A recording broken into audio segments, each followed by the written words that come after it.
So thank you for coming. It's really great to have you here. Richard and I discussed that this was weather dependent. If the weather was too nice, nobody's going to come. But there's probably lots of people watching on Facebook, and there are probably, we'll go down in infamy. So. Anyway, so I'm excited to talk today to you guys because I think there's a lot of history here that's really still super relevant to what's going on at Exhibit Columbus. And I think in order to understand what's going on here, it's kind of important to understand where the city came, how it got here, and some of the forces behind it. And so I guess the first thing for Will, I was wondering if you could speak a bit to Mr. Miller's vision, your father's vision for the kind of where did this social kind of agenda behind what he saw his vision for the city? There's sort of two aspects to that I think that maybe we're talking about. The first is the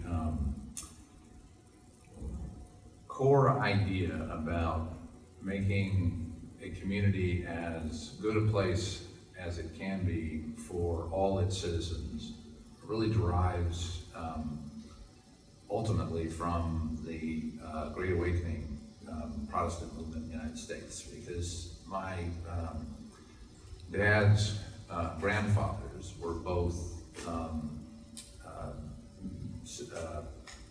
leading preachers in the Christian Church Disciples of Christ, which is the only one of the 8 mainline Protestant denominations in the United States that originated in the United States. The other 7 came from Europe in one form or another. And his parents were the children of 2 of the leading preachers in this tradition. So there was a combination of many of the Midwestern pragmatism things that were being discussed earlier with the faith-based belief that you had a responsibility for your entire community. So it's kind of Martin Luther meets de Tocqueville. And that I think really informed Dad's sense that the social fabric of the community was essential to its health, and that the health of that environment was essential to business success, and that there wasn't in his mind, a trade-off between attending to the social fabric and making money. You had to attend to the social fabric in order to be able to be successful as a business in the long run. And so the second thing about the vision, in particular for the role of design, is that I think it's often misunderstood as something that was a deliberate strategy from the beginning. It's actually a great example of something called an emergent strategy, which is one that develops over time from experience and continuous iteration. So the architecture program arose not as a program, but as a one-time offer to the school system to fix a specific crisis in the community. It was right after World War II. The baby boom was happening, and you could just look at the registration of births at Bartholomew County Hospital, which was its name then, and know that the school system was going to have to build a new elementary school every 2 years for the next 10. And the first 2 they put up were prefab structures that nobody wanted to send their kids to. So there was a community crisis around, we can't educate our children in space like this. I don't want my child to have to go to that crummy building. And it began to affect Dad's ability to recruit engineers and managers to build his company. And so he began thinking about, how can I help the community solve this one problem? And that's when he and Eero Saarinen cooked up the idea of an architecture grant, where Dad formed the Cummins Foundation in part to do this, but to make an offer to the city to pay the architect's fees if the school board would pick an architect from a list of 5 that would be provided. At the time, no famous architect would accept a building for a smaller project as a school in a town like this, so they were young architects that Harrow could identify as promising one. And that was a one-time thing. It produced the William C. Schmidt Public School by Harry Weiss, where I went to school. Fortunately for the future history of Columbus, not only did Harry design a great building, but he was a really charming guy that people liked to work with. So the community had a really good first experience with it. And it was the school board who came back to Cummins for the next school that they wanted to build and say, could we have that deal again? And that's what I mean by it was an emergent strategy. And over time, it became kind of a standing offer. And then churches came and said, could we have that? And Cummins had to decide, no, we're not gonna, we think, subsidizing individual denominations as a corporation is not something we're comfortable with. So the parameters of the program actually got defined iteratively with the experience of the community always reflected in the decisions as they got made. And that goes back to a point being made earlier. Dad gets a lot of credit for this, but the way Columbus is today and the re-engagement with the design world and the role engaging with the most creative minds can help the community develop is really something that goes back several generations, even into the 19th century. So it's best actually understood more through the lens of what's now come to be called the Columbus Way than it is through the idea that there was this one guy who thought it all up. I like to think about the Columbus's use of architecture as going back about 8 or 10 years earlier to Columbus Village, which I view as the initiative. That was the first of kind of buildings other than the Sarenenbach building, the first Christian, that was a building built to solve community issues. It was a social issue. There was a housing crisis, and the community got together, and that's really kind of where the Columbus Way probably kind of initiated it. So that this little housing complex of apartments is really an important talisman. They went to Arrow and asked him, "Can you work on this project?" He was overwhelmed with the GM Tech Center, and so he said, "Sorry, I can't help you." But and he sent it to Harry Weiss. But it's really interesting, I think, that in that project there's this genesis of that the architecture program really kind of got its start there. But also, I think it's kind of ridiculous that this town, the only architect they could think to talk to was Eero Saarinen, because that's the only guy they knew. And so then Harry started to do a huge amount of work for Cummins and for the community, and so the city started using architecture to solve problems. And then the Schmidt's project came along, and then kind of really became institutionalized. But up to that point, it was very kind of improvisational, and then emergent Relationship based. Yeah, and very much relationship based. What were some of what were some of the subsequent problems that they found as they kept doing this? Was the post office a problem? Were all these problems kind of what did they continue beyond schools? What were some of the other problems that Which they fit? Well, the Columbus Way, but I guess Mr. Miller and or whoever was in charge of the architecture program. I mean, these are pretty normal problems, right? We need a school, we need a post office, we need to put a street out here. But in Columbus, they started to become defined as design problems. And I mean, I mentioned this to you one time, and you were like, "Oh, I don't know about that," but I still think it's true. Is that as Columbus defined the community issues as design problems, it became a way also of tools. The town developed tools for working with one another kind of through that, I thought. No, if I disagree with you earlier, I was being stupid. There was an article written 8 or 9 years ago by two gentlemen named Kanye and Kramer that appeared in the Stanford Social Innovation Review called Collective Impact. And it became this framework for thinking about stakeholder engagement processes that just took off. And now there are actually people who call themselves collective impact groups, and it became this really almost dominant conceptual framework for working on community problems in a lot of parts of the United States. I remember reading that article and thinking, that's exactly what we've been doing in Columbus for 30 years. The components of it, the tools, the processes.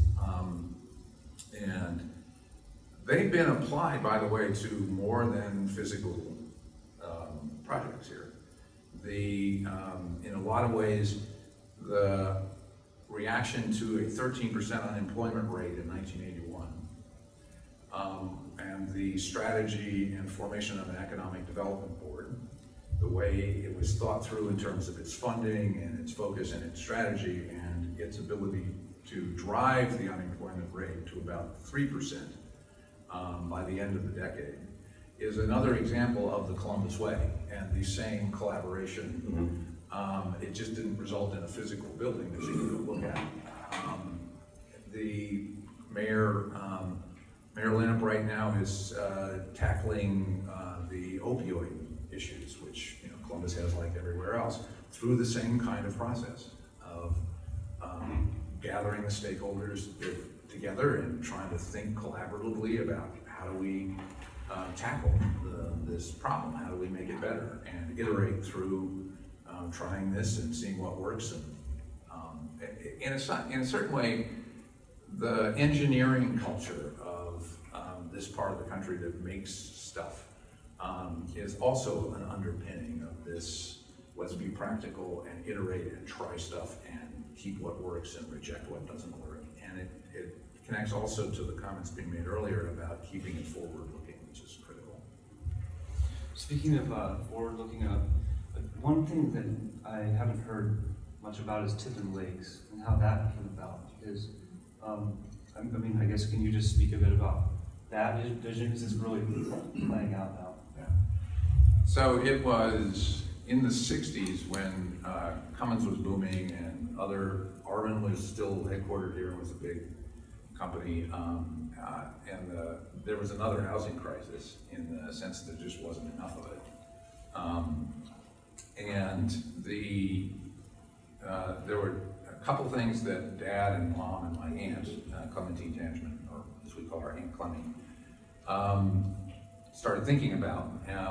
One was that left to the market's own devices, the community would continue growing north and east, and National Road would become the center of town, and the downtown would be left isolated and on the edge because of the floodplain. Because you can't build residential or really much of anything to the immediate west and south of downtown. So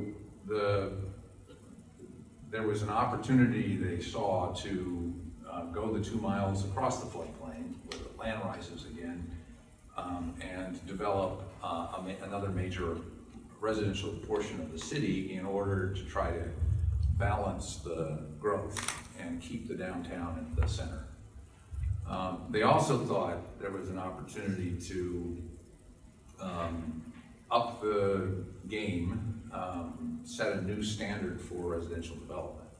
So in addition to the planning of the development and the lakes, it really brought to Columbus as a competitive new standard, burying utilities so that they weren't a lot of wires overhead, requiring landscaping so that over time the greenery would grow up, adding what we now call people trails. That was really the first place where the trails were, and the bicycling and walking trails were introduced throughout the neighborhood, and even underpasses under the roads. And so it was simultaneously a attempt to influence the context of the way the community would develop, and then also try to set a slightly higher standard for residential development generally. Was that, where did you get that idea from? I don't know. Unfortunately, one of the things that happened is that they bought up all the farmland, they built the lakes, and the way these things happen, they pretty soon after the development began, the economy went into the Rust Belt period in the late 70s and early 80s, and unemployment went to 13%. The thing stalled for many, many years. So in the end, it was intended as a combination of contribution to the community, set a new standard, and make money. And in the end, you had to say 2 out of 3 wasn't bad because it didn't make money. I guess the one thing about that is it was an enormous vision of property, and as a percentage of the housing stock, eventually. I mean, the land for residential construction, it's a really, really huge percentage compared to the rest of the city. So that was a real vision. That was part of the balancing issue, though. Just a small development out there wouldn't have done the keep downtown at the center. Mm-hmm. So 1,200 acres was part of thinking.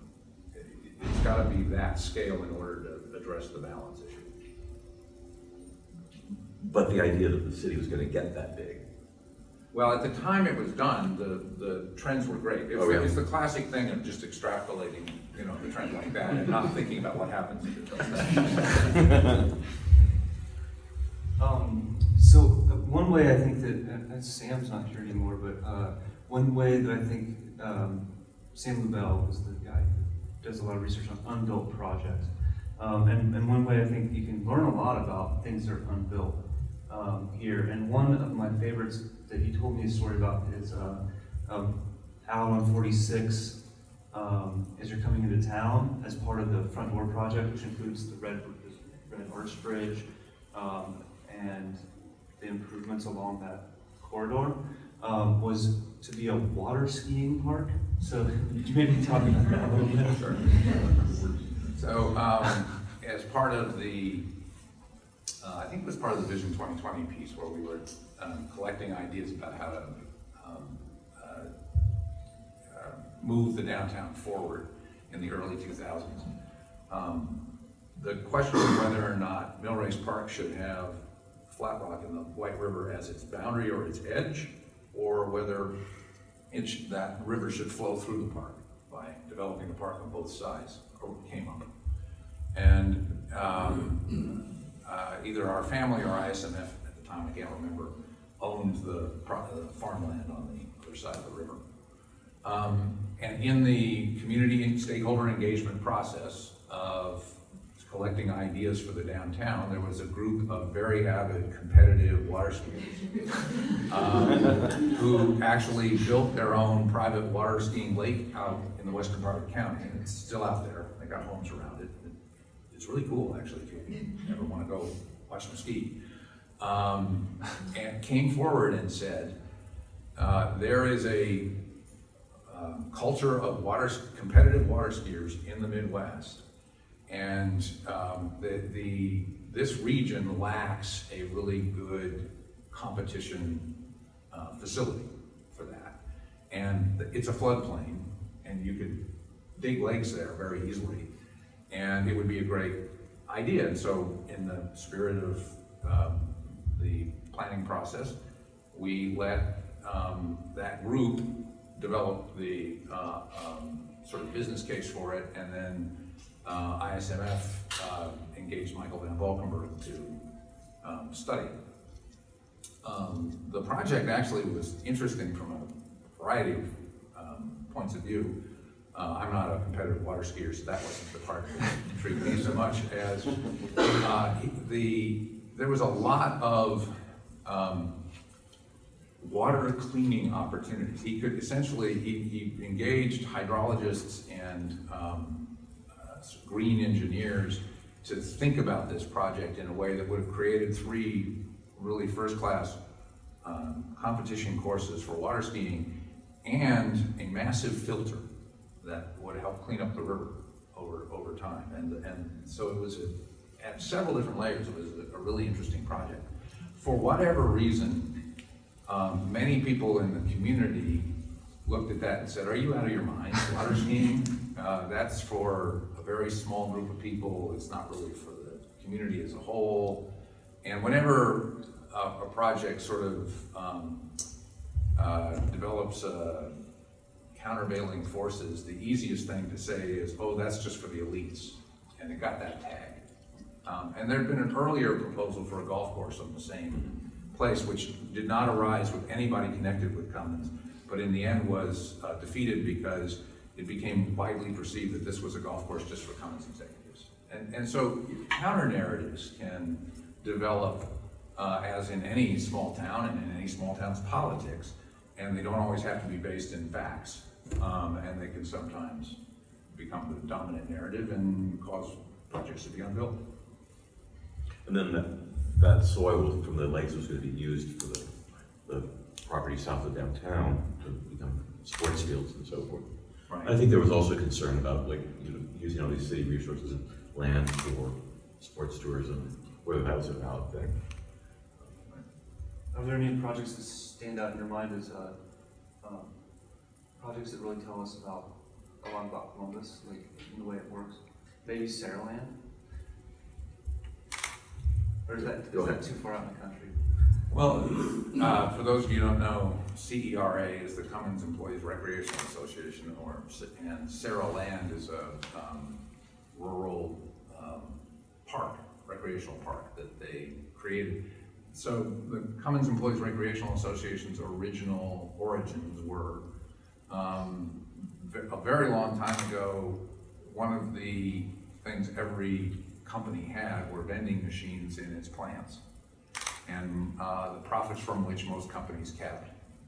That didn't sit completely right with him, sort of making money off the employees using vending machines. So he encouraged a Cummins Employees Recreational Association to be formed and funded by the profits from the vending machines. Over time, that became a substantial enough amount of money that they could buy a couple farms out in the county and build a recreational park. And for the longest time, it was just for members of the CERA. And it had lots of picnicking. And when I was a kid, I used to go out and fly model airplanes out there, and there was a lot of cool stuff. And then eventually, they built a gym that Harold Roth designed. I'm out of date on where the association is or what's happening with Saraland these days. So I think it's still pretty much going concern. It's now open more to the public, so it's not limited to employees. So we became a county park in effect. Essentially, but, yeah, by membership. But, what are some other things that, other buildings that kind of tell these stories that maybe people don't know about? Like the schools, I mean, people talk about the schools a lot, but I mean, another one, I don't know if I think it's an interesting case. I think the Commons Mall, I think was a super cool project and probably said a lot about the community at the time and Mr. Miller's visions for everything. Would you agree with that statement? oh, yeah, I mean, well, first of all, it was really super cool. And it was this really powerful building. And the Commons space was such a cool space, just as an improvisational, unprogrammed space. And actually, I think that the transformation of the Commons is actually, I mean, it's a really good story because it's got, you know, some real triumphs in it, and there's a little bit of heartbreak in it too. And I think that's kind of maybe the triumph and the heartbreak is part of the beautiful part of being here, where, you know, the mall was not doing well, and something had to happen. The Commons itself, the public park, needed a lot of work, and downtown wasn't doing too well, and the Commons hadn't succeeded as it had been hoped, I think, to be the spark in the downtown, right? It was maybe too radical of a building in a way too. Like, Well, it was weird. It was a weird building. physically impossible, it's an unsustainable building, literally. Yeah, I think so. Well, I don't know. I suspect different people will have different perspectives on this, so this is just one person's perspective. The first thing I think it's important to understand, and I hope in the archive somewhere, the Skidmore, Owings and Merrill Master Plan of 1969 or 70 still exists. Because if you go back and look at it, this was the southern anchor of it, and there was to be a second mall of similar dimensions up at 8th Street.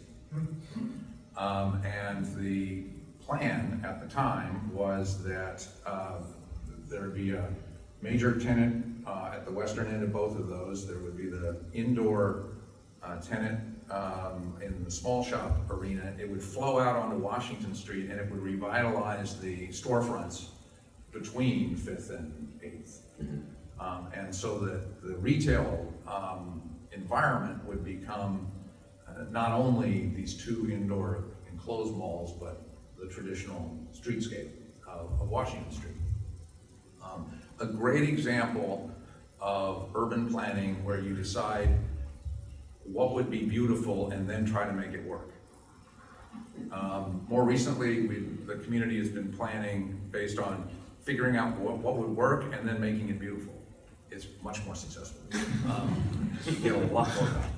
The second anchor on the northern end was never built because there was just never enough retail demand, and the market couldn't support it.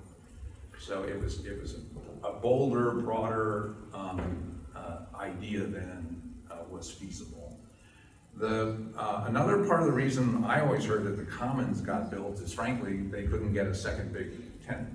That the logic of retail should have anchored both Washington Street and Jackson Street with a Sears or what today would be a Target or a Walmart or something in order to drive the traffic in between. And that's what led, and Cesar Pelli came to Dad and said, how about the indoor commons that you would find in New England only because you're in the Midwest, you want to make it indoors. It's unsustainability, you know, that building was built with the technology that was available at the time. In order to get a decent R factor and not have to have a massive coal plant next to it generating enough electricity to air condition the space, the glass was dark. Today, glass technology is evolved to the point where you can get the same insulating practical heat envelope or environmental control envelope with that beautiful clear frame glass, and so you can have lots of light.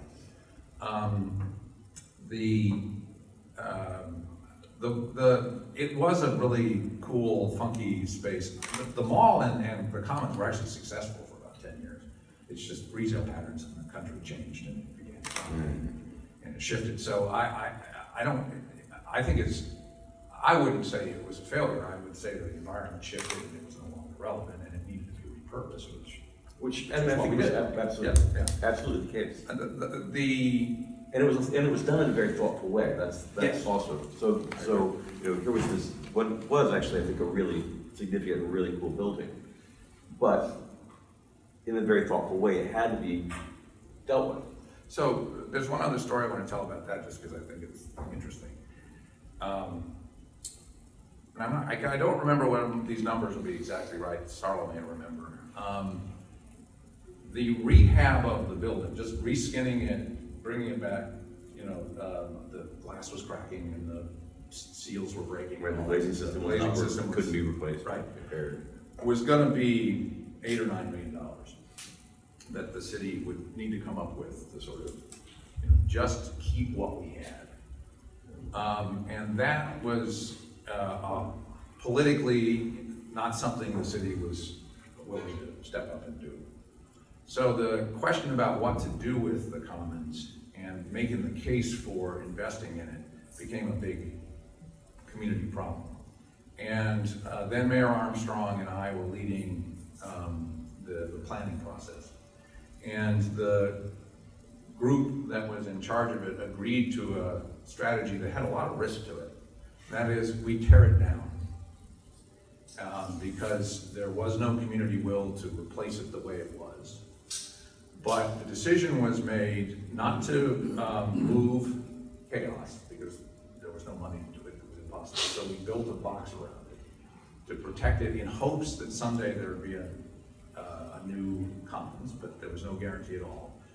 And I think the smartest thing, and I can't remember who thought of it, but the smartest thing we did was we left the structure.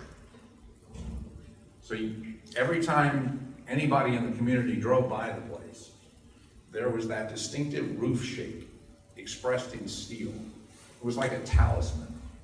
We have lost something here as a community. We've lost our common place for doing lots of different things, and we actually miss it. And so when the stars aligned and it became a different environment in which it was possible to put together a new plan for that block that included taking the activity level up a floor so that Washington Street could be animated in the north half of the block, and with the light and the new technologies and all that kind of thing. The community as a whole was willing to spend $18 million of that, of which 9 came from the city. So it's the same amount of money from the city that they couldn't get the political will to do to just fix it. But when it was taken away, it was missed enough, and the new vision for it was compelling enough that both the public and the private sector stepped up and did the new facility. Yeah, so I think it's an interesting story about that it was like a very thoughtful community process to get to that point. I mean, I miss the space in the commons, and I miss the playground. I think that those were really radically wonderful spaces. But at the same time, I think that's a question about preservation, is that you have to be making decisions about the future, about coming up with, we're not living in the past, we're trying to create the best future. Yeah, because in some places they would have maybe been required to keep that, and then that would have been a big problem, or they would have maybe have not been able to tear down. And Chicago's dealing with the similar structure at the Thompson Center, which is also like a really big mega structure indoor public space. And so I guess it's interesting just to think about our past a little bit, and like how that vision maybe sometimes was like almost too radical in a way to be. But the basic strategy of the playground and the event space is still there. So I mean, the Pelly's funky, unusual idea, this indoor common green, is there, but just in a new form that's environmentally more sustainable, and so it is both honoring the past and making it relevant to the future. Yeah, that's probably a good place to start talking about Exhibit Columbus. So what do you guys see as the sort of, what do you guys see as the benefit of Exhibit Columbus for the community today, that's grown out of this history of what we were talking about earlier? The engagement, and like the commitment to a kind of social agenda. Where are we at with that? Let me hand that to you. I think maybe we've answered that question today. Where we're at, but what about Exhibit Columbus? How does that? What do you see? What do you see so far as the benefits? I mean, right now, I think what it's doing is reflecting back to the city, the community,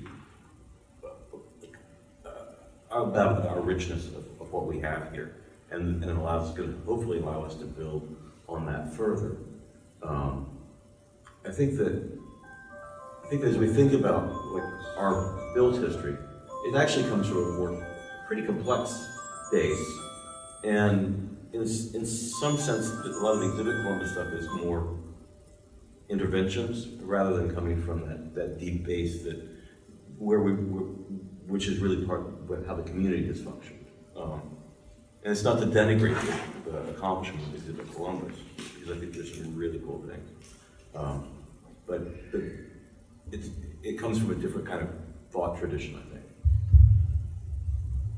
Yeah, to me, the genius of Exhibit Columbus is maybe was captured for me by my daughter Laura, who's here with us this weekend, when she said that she went down in the CB on 4th Street this weekend and found all the people her age talking about design. You know, that's not happened in a while. The re-engagement of the community itself with the instinct to engage with the best and most creative minds in thinking about how we can make our community the best possible place for all our citizens is the underlying distinctive core in my mind of this community. And there was a real danger when my parents passed away that the association of that with a single person or a single family would cause it to die. In point of fact, if there is a legacy Mom and Dad and Aunt Clemmy would have wanted, it would not be to have a prize named after them. It would not be to have the Miller family seen as the folks who originated any of this on their own, because we didn't.